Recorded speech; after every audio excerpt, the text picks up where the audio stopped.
Le peuple américain vient de se prononcer. Il a élu Donald Trump président des États-Unis. Je le félicite comme il est naturel entre deux chefs d'État démocratiques. J'ai une pensée pour Hillary Clinton, avec laquelle j'ai eu à travailler durant la présidence Obama. Cette élection américaine ouvre une période d'incertitude. Je dois l'aborder avec lucidité et clarté. Les États-Unis constituent un partenaire de tout premier plan pour la France. Et ce qui est en jeu, c'est la paix, c'est la lutte contre le terrorisme, c'est la situation au Moyen-Orient, ce sont les relations économiques et c'est la préservation de la planète. Sur tous ces sujets, j'engagerai sans tarder une discussion avec la nouvelle administration américaine.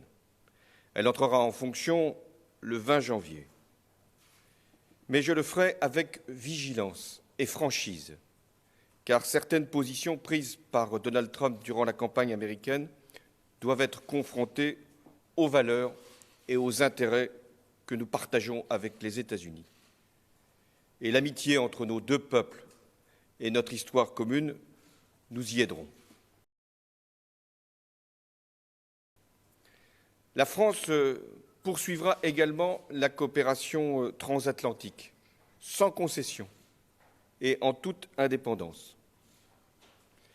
Ce nouveau contexte, provoqué par l'élection américaine, exige plus que jamais que la France soit forte et qu'elle prenne ses responsabilités partout dans le monde, comme je l'ai fait depuis 2012.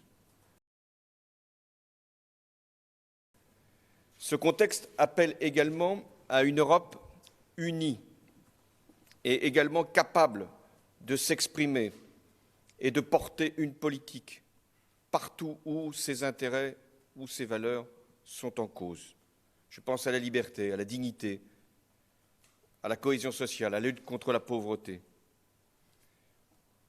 Enfin, des leçons sont forcément tirées de tout scrutin. Une élection américaine va bien au-delà des seuls États-Unis. Et cette élection vient après d'autres scrutins. Nous devons regarder en face cette situation et, là encore, prendre conscience des inquiétudes qui sont provoquées par les désordres du monde, dans tous les peuples, y compris le peuple américain, première puissance du monde.